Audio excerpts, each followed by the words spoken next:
Ladies and gentlemen, pay attention. This is your boy, the coach from the WWE. I would like to welcome you to the very first wrestling podcast in the world to take you on a weekly deep dive into classic matches along with legends of the squared circle. Enjoy the discussion. Enjoy the back and forth. There's so much to get into. Ladies and gentlemen, this is The Payoff. The irresistible force meets the immovable object. This is Tom Healy, and as always, I am joined by my co-host, Jeffrey Ryan. Jeff, and welcome to WrestleMania 3! Good job. Those are better events for you.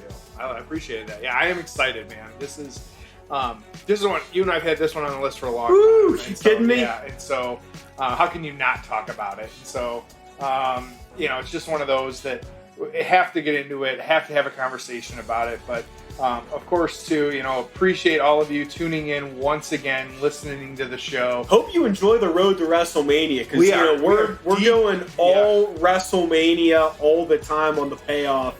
And, it's our show. We do whatever the hell we want, but we hope you enjoy it. It is. We are deep on the road at this point. We are getting closer and closer every week. So, very exciting stuff. So, glad if you're not already subscribed to the show, make sure you're subscribed.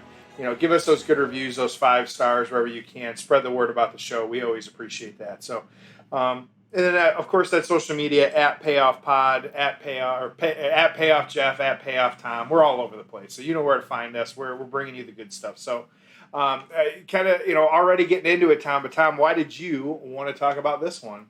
Do I even have to explain myself? No, you don't have to, but let them know at home anyways. I mean, this does not need an explanation. I mean, there's times where it's really fun to cover this because I forgot how good this angle was, or it's an anniversary, or dude, this is WrestleMania. This is what put WrestleMania on the map. It's Hogan, it's Andre, it's as iconic as WrestleMania and pro wrestling gets. So this is like a no-brainer for us to cover, and I'm so glad that we are. What about you?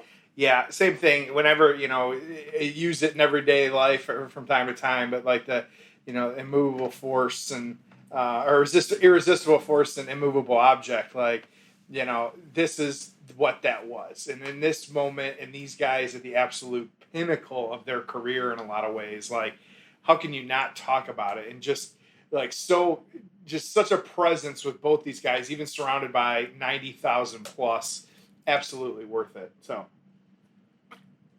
ready for the build? Let's do it. Let's get to the build. Oh, it's time for the build. All right.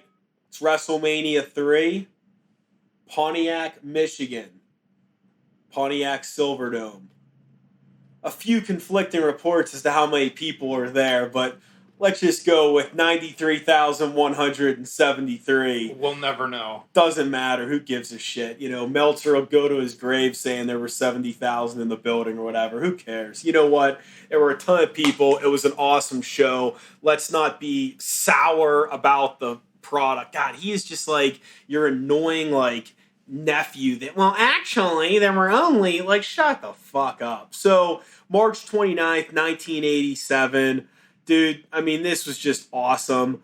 What's interesting about this is it's not like this was something where 6 months prior to the event, they were like, here's the main event, tickets are on sale. This all happened relatively close, which is kind of crazy. It was a big show. There was a big card. There was a lot that happened, 12 matches. Obviously, on the undercard, we had one of the greatest matches of all time that I look forward to covering, hint, hint, maybe soon, which is Ricky Steamboat and Randy Savage for the Intercontinental title.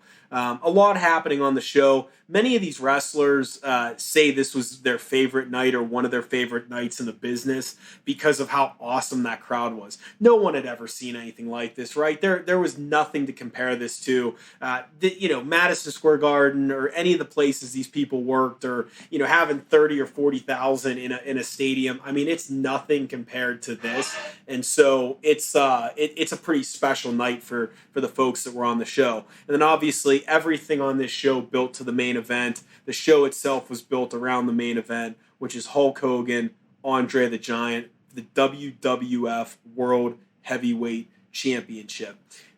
Jeff, as always, you walk us through the build, so let's hear it. How did we get to this ridiculously awesome main event? Yeah, a little bit of a back and forth here, and like most WrestleMania, a pretty decent little build here. And so what we had was, it was actually started in January. You had Andre going heel and turning and betraying his friend Hulk Hogan, of course.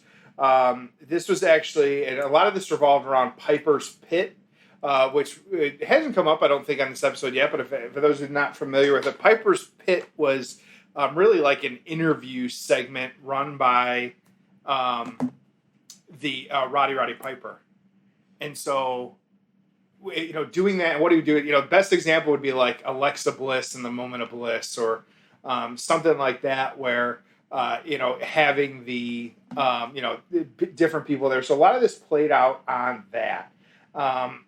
What you had was, it started with, again, this is, I think, this is 2 weeks in a row, Jack Tunney, that we're bringing up Jack Tunney. I believe so. Yes. So Tom favorite, Jeff favorite, Jack Tunney. It was the perfect authority figure. So he actually presented Hulk a trophy because he had been the champion for 3 years. Andre got a trophy, be it a little bit smaller, because he had been undefeated for 4 years. Or, excuse me, undefeated for 15 years. Big difference there. So he hadn't lost. So you got these two different trophies. You got really just kind of clashing egos at this one. You had Jesse Ventura also getting a little involved in this one at the time. Kind of, stroking the flames a little bit. Making sure that everybody knew that these guys hated each other, all that stuff. And so after back and forth for a little bit, here what you had was Andre, he eventually on a Piper's Pit, he came out onto the set with Bobby the Brain Heenan, who was one of Hulk's also adversaries at that point, and kind of, playing the manager valet role perfectly at that point. And so he had announced that he was Andre's manager. And then after this kind of back and forth and the trophies and them just kind of not being a fan of each other and kind of pushing each other a little bit, Andre challenged Hogan to the title match at WrestleMania 3. And then in what was, of course, the big disgrace to Hogan, not only ripped off his Hulkamania shirt, but as we all know, Tom, and Hogan at this time, like saying your prayers every night, taking your vitamins, ripped off the crucifix that Hogan wears. And so just the ultimate, just slap in the face at that point. So and caused blood. Yes. And so that is how we got to this match, like Piper's Pit, a little bit of back and forth over a couple of weeks. So good stuff. But Tom, any other thoughts that you got? Let me say, if you haven't seen this, or it's been a while since you've seen this, go back and find it. Watch everything that led up to this match. It is so awesome. I mean, it is some of the best build for a match that you'll ever see in your life. Andre wasn't a heel. Heenan was incredible as a manager and on the mic.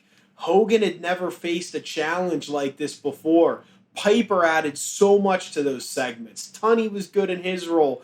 Dude, it was incredible. So go back and watch this build. Absolutely incredible.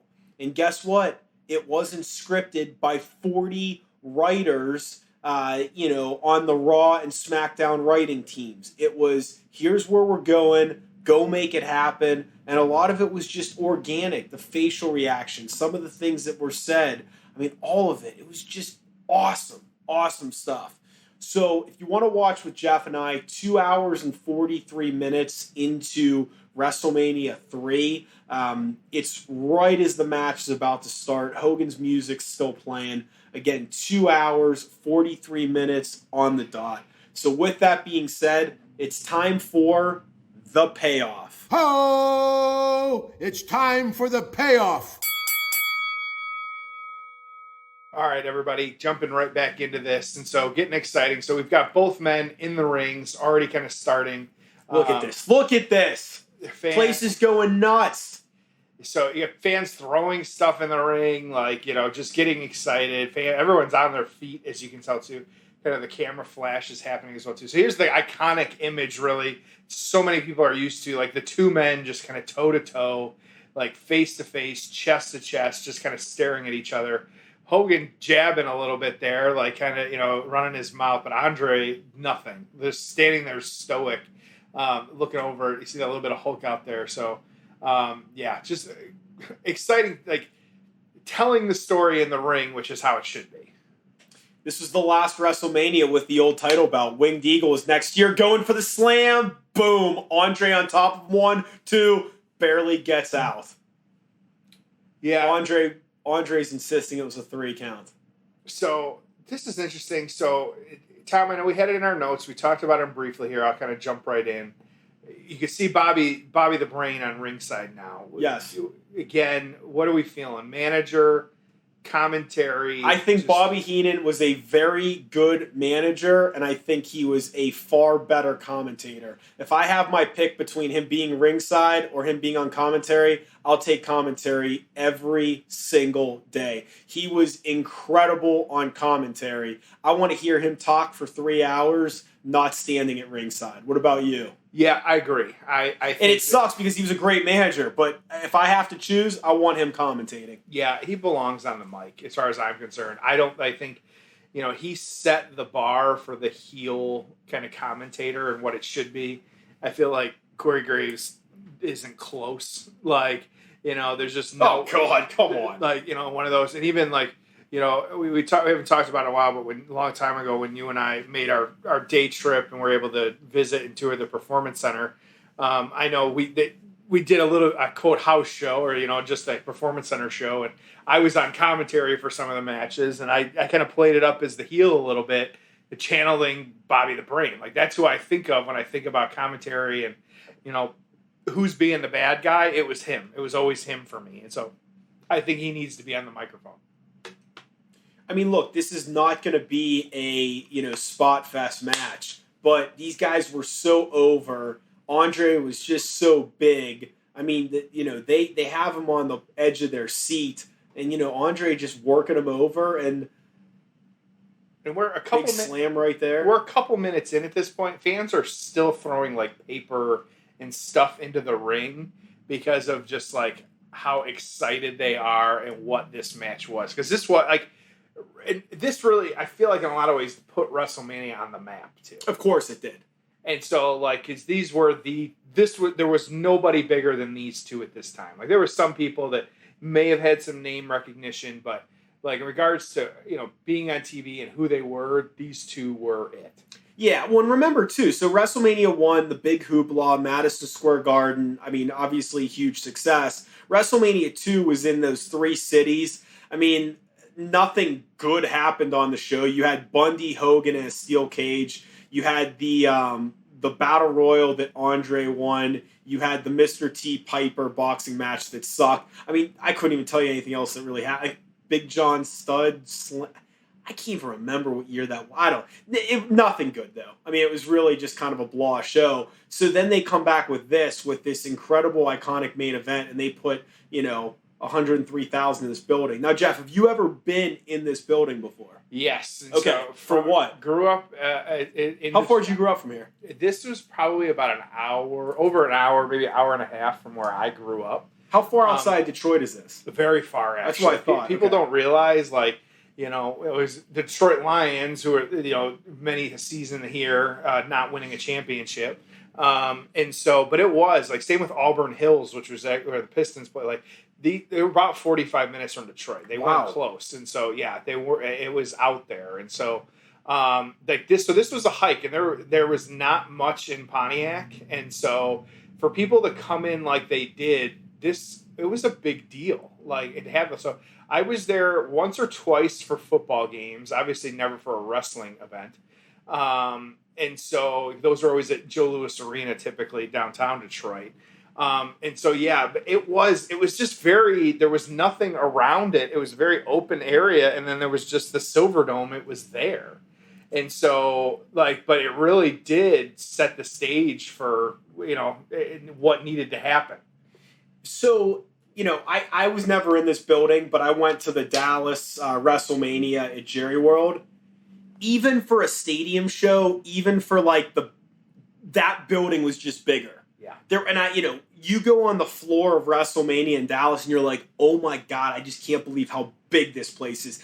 Even more so than the other, football stadium shows. I'm assuming this building was kind of similar to that. Well, and when they did do WrestleMania at Ford Field after they moved from Pontiac, I don't remember feeling that of it was just this huge venue, big boot there by Andre, just put Hogan on his ass. It just felt like, I think maybe I was kind of, just too wrapped up in what was happening, but I just didn't feel like that. It didn't feel, and it wasn't. It's not as big a building, and so that's something. Well, in WrestleMania 23, I think at one point they were trying to get Hogan Big Show so they could do the slam there, and it never came about. In fact, I don't even think Hogan was on the show at all or even appeared. And they did Kane giving Great Khali a body slam, trying to say it was similar. It was so bad, and they had Aretha Franklin there too. But it's a shame because it would have been really cool to see Hogan there. Yeah, that was how they did that. Was they flipped those kind of different ways and kind of how they did it. So yeah, absolutely. But yeah, until you said that, I didn't even remember that moment. I just remember so much. That was the hair versus hair match. Yeah, and it got a great buy rate, that show, and but it just and you had and then that was when they were building the Triple H Cena. Triple H got hurt, so Michaels got thrown into that match. Yep, and that was it too. So right now, too, to kind of catch you all up, Andre's been fairly dominant in the match to this point, and so he's got completely dominant. He's got Hogan in a bear lock or a bear hug. Excuse me. The best way to put it, he's wrapped around Hogan's waist, but Hogan's not the stiffest looking bear hug, but no, it's definitely not. But Hogan trying to get a little bit of action here, so just crazy for as big as Andre is. And he didn't even wear knee pads. Not that he was going on the ground that much, but still, you just think of some of the guys that would certainly need him. And he, you can tell, this point too, we know, now we know more now looking back on it, but he had to be in so much pain. So much pain. They make no secret of that, of kind of how it played out and kind of how. And I don't think he medicated at all. I mean, obviously drank a ton, but it's not like he was taking painkillers or anything. I mean, he was in so much pain. Yeah, absolutely. So still in this bear hug here. Fans going nuts.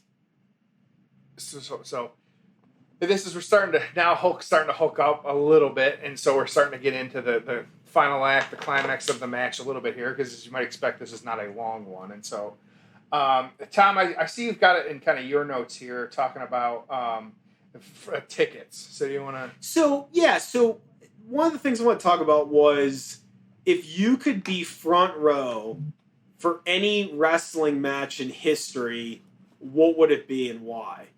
And I'm just hitting this with you right now, so it's not like we had a long time to think about this. No, but I'm just curious.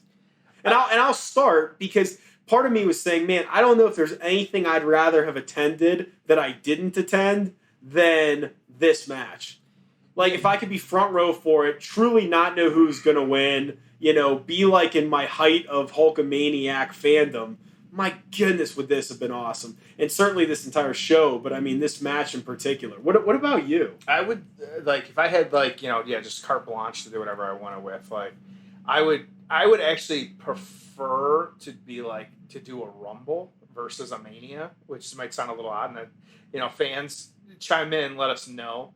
I think that, at least for, a front row experience of getting to be there. Now, at the same time, I think, a match like this, though, yeah, to be there front row and not kind of know what's happening. I think there'd be certain people that I would want to see. I don't know, if the Undertaker, especially. I think being kind of front row for something like that. So he's tried to hit Andre twice now. He's going for a third shoulder block, and boom, Andre hits him with the chop block.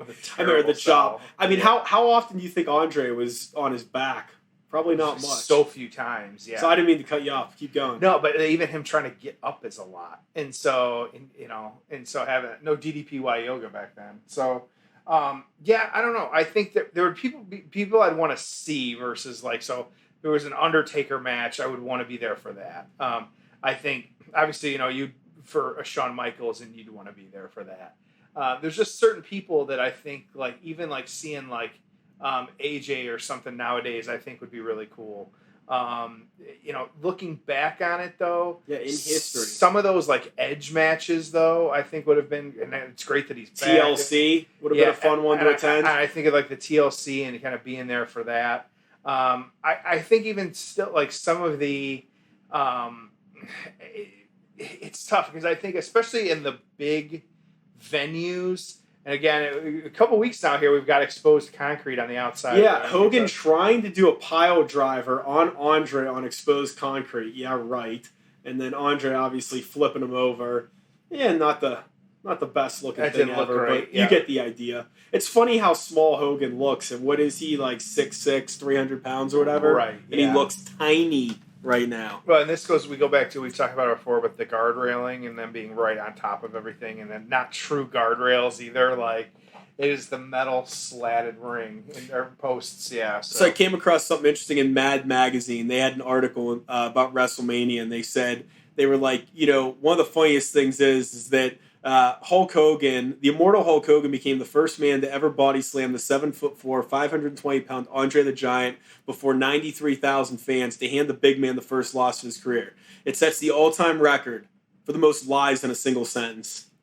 So, which is true. So we've got Hulk Hogan is not immortal, although he's great. Yep. He was not the first man to body slam Andre. There weren't 93,000 fans there. It wasn't his first loss of his career. Otherwise, true. So we got Andre's on his back now. He's starting to slowly get up. Hogan hulking out. Here we go. Body slam. Boom. Got him. And that wasn't even the Lex Yoko hip toss. That was a body slam. Boom. Leg drop on top of him. 1, 2, 3. Place goes freaking nuts.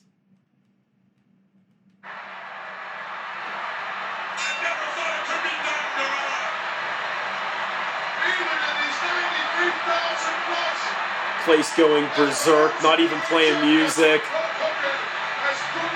Handing him the old belt.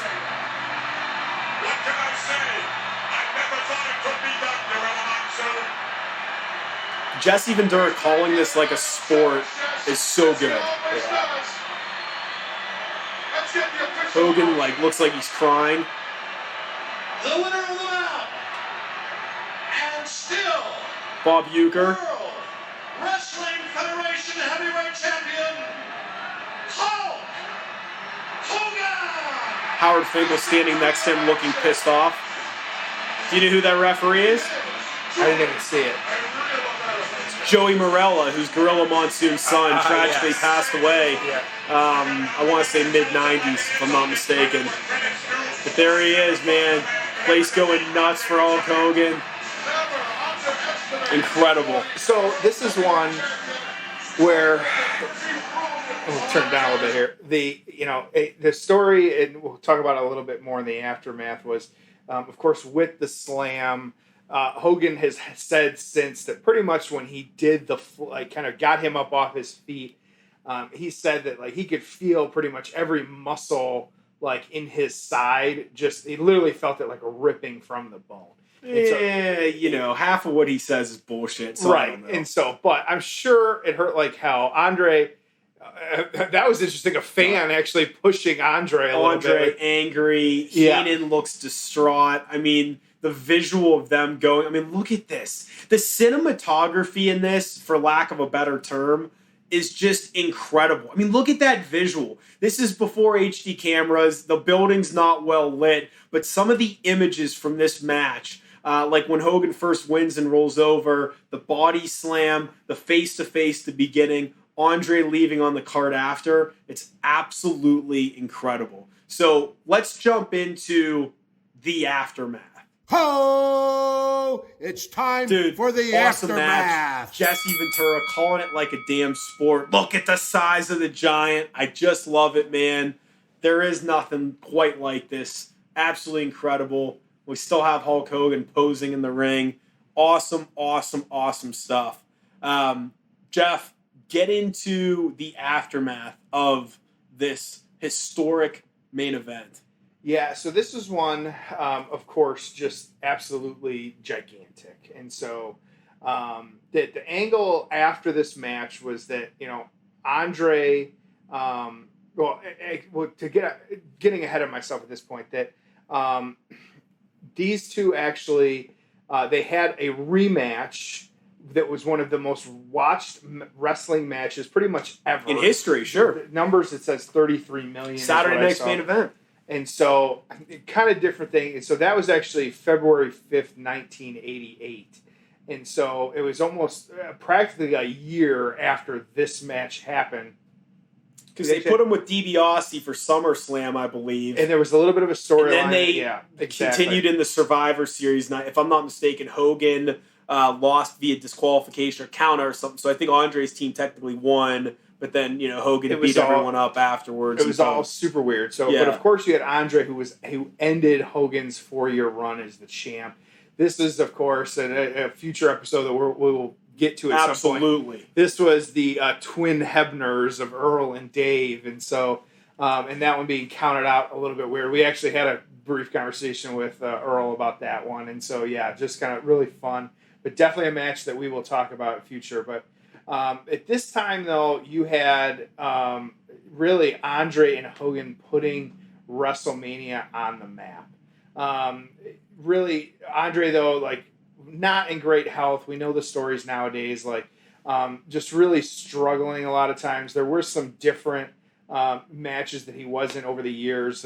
Some Survivor Series as well. Kind of winning a match there. Some different things, too. You had with Hacksaw Jim Duggan, some things happening there.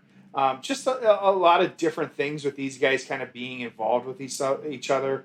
Hogan, as well, to dealing with one-man gang. Just a lot of different things and how it played out. Now, like Tom alluded to a little bit here, you did have Ted DiBiase at this time. What it was it kind of working some different angles with the belt and kind of, I don't want to get too much into that match where there was some weird stuff happening. But of course, like Tom said, it was the case with him getting involved in what happened there. So eventually, too, you had some different different matches. The following WrestleMania, you had the belt was vacated, and so you had some different things with Macho Man, Ted DiBiase, just a lot of really random things here.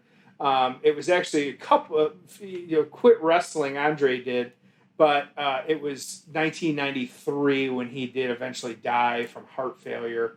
It was kind of a weird story because he was in town for his dad's funeral and died while he was there. And so just kind of weird how this played out, but we know, the trajectory that Hogan ended up on at this point and kind of what happened, and lots to that story, but, really good stuff either way. So, Tom, what thoughts do you have?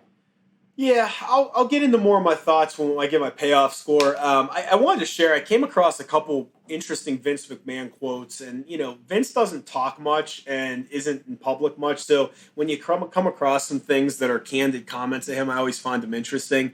In terms of convincing Andre to come back for this match, Vince would say, Andre knew that he wasn't long for the world and he was hurting. He was really, really hurting, and I went over to visit with him. And Andre told me, I'm done, boss. When he said done, he meant not just wrestling. After this, I'm done. Basically, I'm going to die. He told me about his neck and his back and things of that nature and what it would take to have it fixed, but he was not interested at all. And when I spoke to him about, well, here's why I came over, because there's a building in Pontiac, Michigan that holds 93,000 people, and I think we could set up the promotion correctly, and I think it would sell out.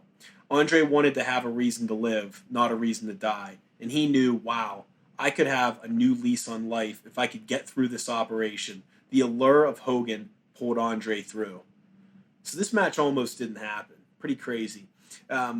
there was also another quote I thought was interesting too, regarding Andre resenting Vince a little bit when his career winded down.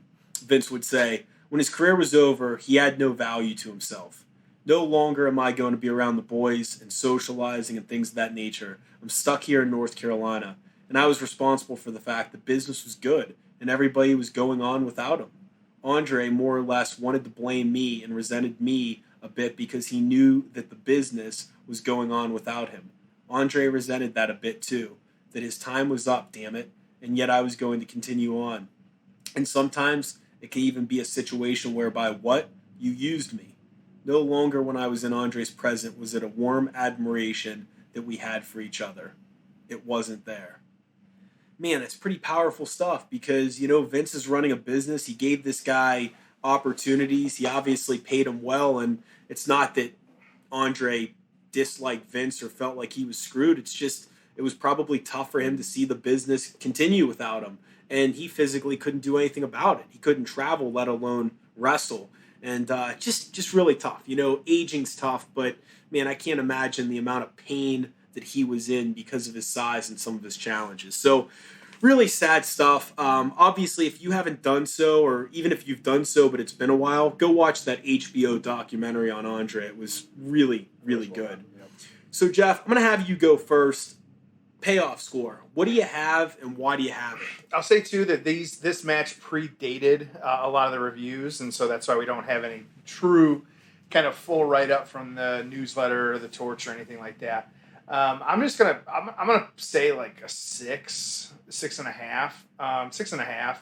I think that the match itself was not like great. I mean, it was, Hogan had two moves really. But I think that you can't underestimate like just how big the match was in its moment. And I think playing it that way and kind of looking at it that way, I think 6.5 just because. I'm judging that purely based on just kind of the in-ring kind of action.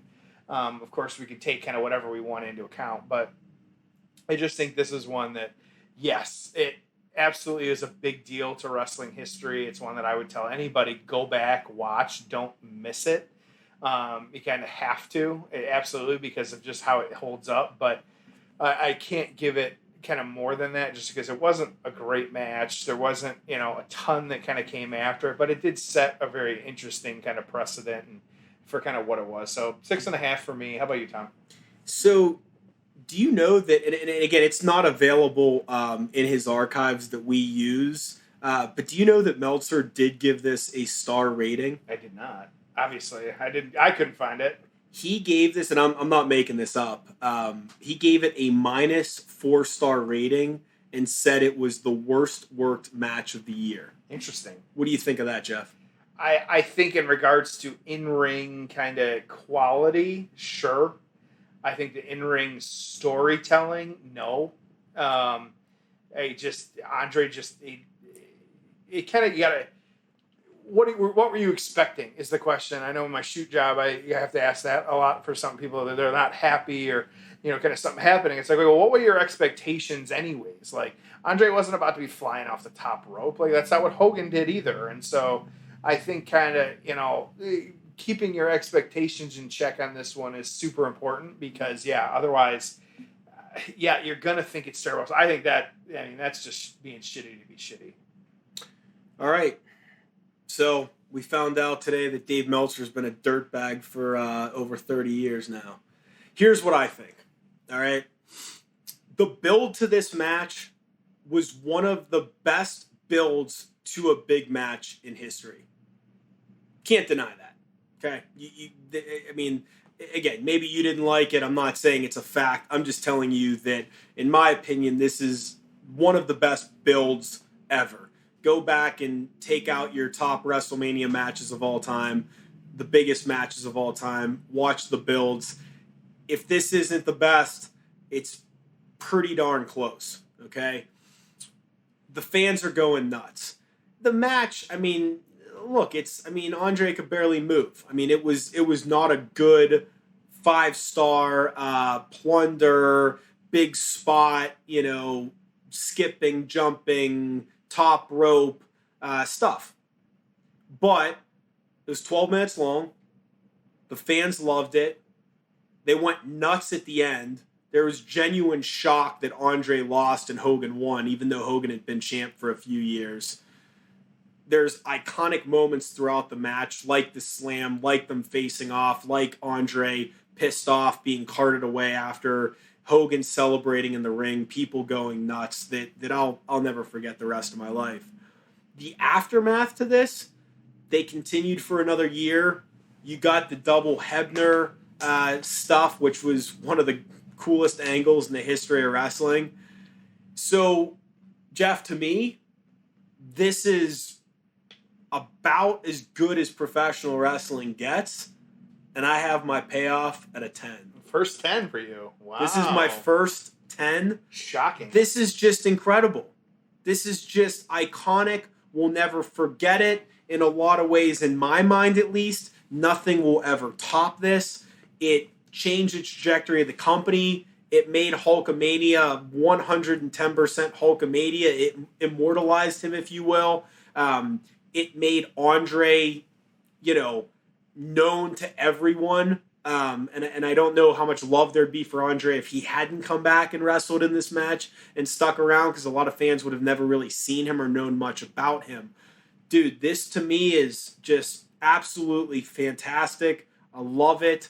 And I got this thing overall, when you factor in the crowd and the size of the event and the magnitude of it and the visuals from this and the fact that we're still talking about it and how that slam is so iconic, man, this to me is professional wrestling. And again, my payoff score on this is a 10.